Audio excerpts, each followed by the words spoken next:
Good morning to all. आज की इस वीडियो में हम फंडामेंटल ड्यूटीज़ यानी मूल कर्तव्य के बारे में पढ़ेंगे। मूल कर्तव्य का जो प्रोविज़न है वो हमने कहाँ से लिया है, कहाँ हमारे संविधान में यह उल्लेखित है और भारतीय नागरिकों को कितने मौलिक कर्तव्य प्राप्त है, इन सब के बारे में आज हम चर्चा करेंगे। अधिकार एवं कर्तव्य अप्रत्यक्षरणीय होते हैं।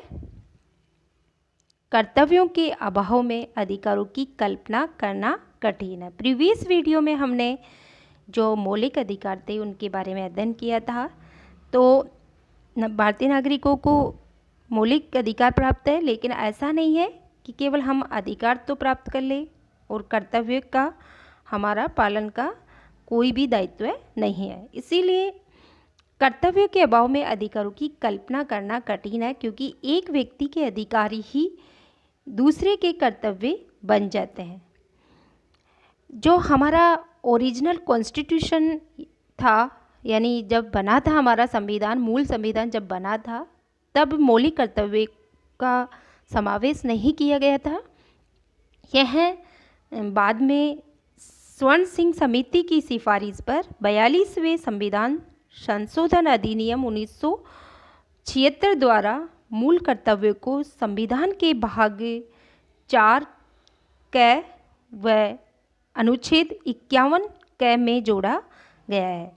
तब भारतीय नागरिकों के लिए 10 मौलिक कर्तव्य रखे गए थे और जो मूल कर्तव्य का प्रावधान है वो हमने सोवियत संघ के संविधान से लिया है। बाद में लेकिन जो 86वां अमेंडमेंट हुआ, यानी 86वें संविधान संशोधन के द्वारा 2002 में 11वां मौलिक कर्तव्य जोड़ा गया। तो वर्तमान में भारतीय नागरिकों को 11 मूल कर्तव्य प्राप्त है। आइए अब हम एक एक करके इन मूल जो कर्तव्य हैं उनके बारे में जानेंगे।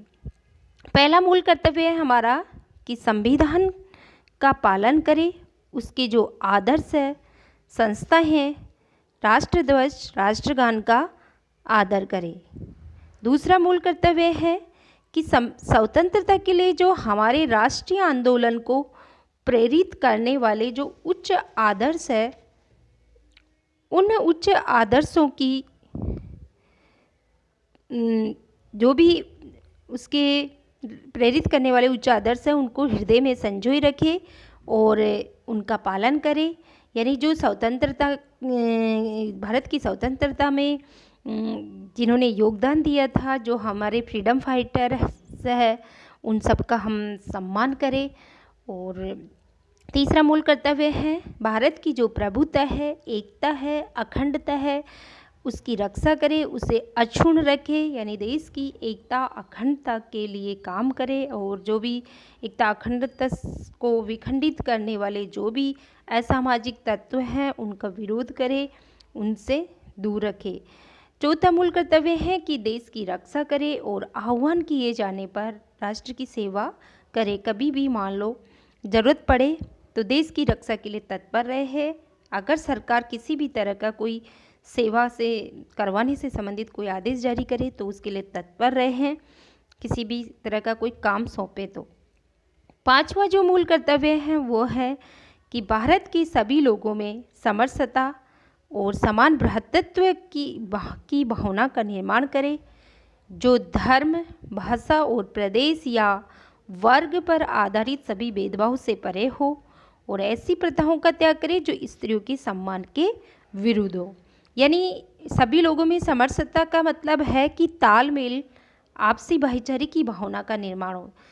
अगर ऐसा होगा, क्योंकि अभी भी हम देखते हैं धर्म, भाषा, जाति, इनके नाम पर लोग आपस में मर मिटते हैं, तो ये नहीं होना चाहिए, किसी इस तरह का कोई भेदभाव नहीं होना चाहिए।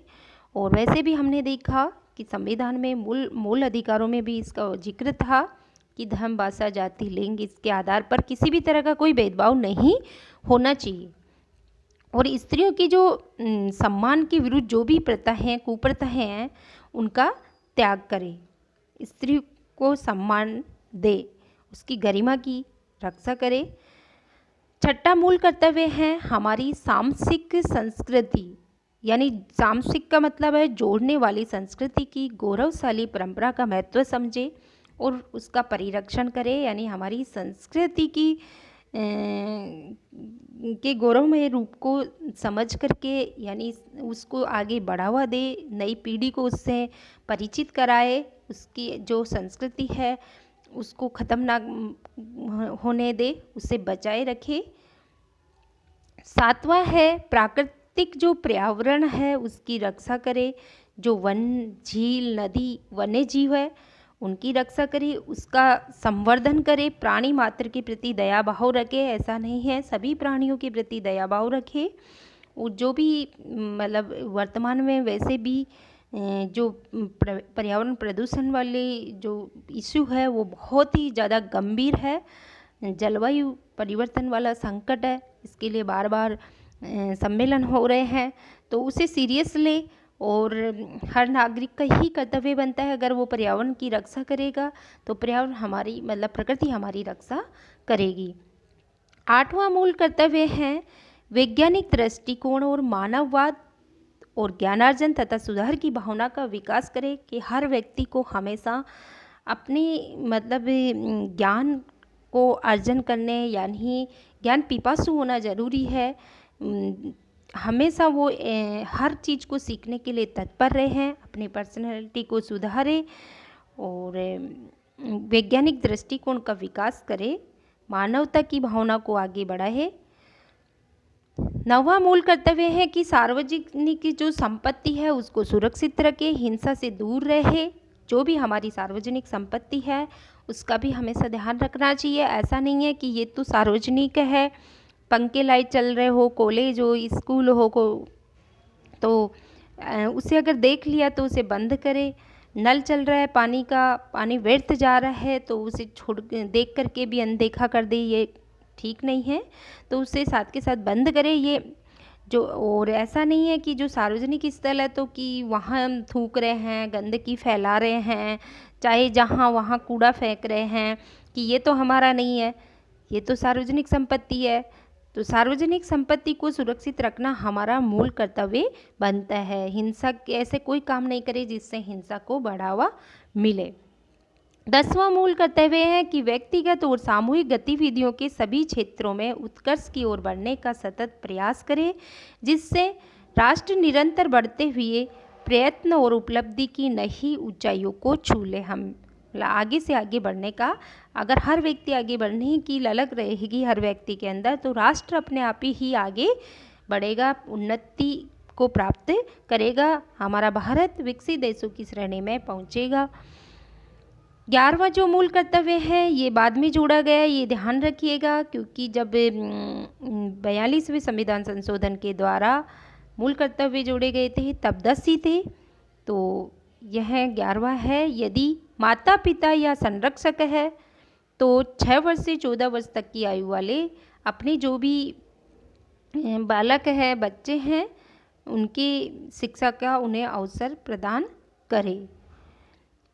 तो जो ये 11 मूल कर्तव्य दिए गए हैं उनका संविधान में जिक्र है, और हमें ध्यान रखिएगा कि इन जो मूल कर्तव्य से संबंधी जो ये वाद योग्य नहीं है, यानी इन्हें लागू कराने के लिए न्यायपालिका का सहारा नहीं लिया जा सकता, कि जैसे कि मौलिक अधिकारों के उल्लंघन पर तो हम सीधे सुप्रीम कोर्ट का दरवाज़ा खटखटा सकते हैं।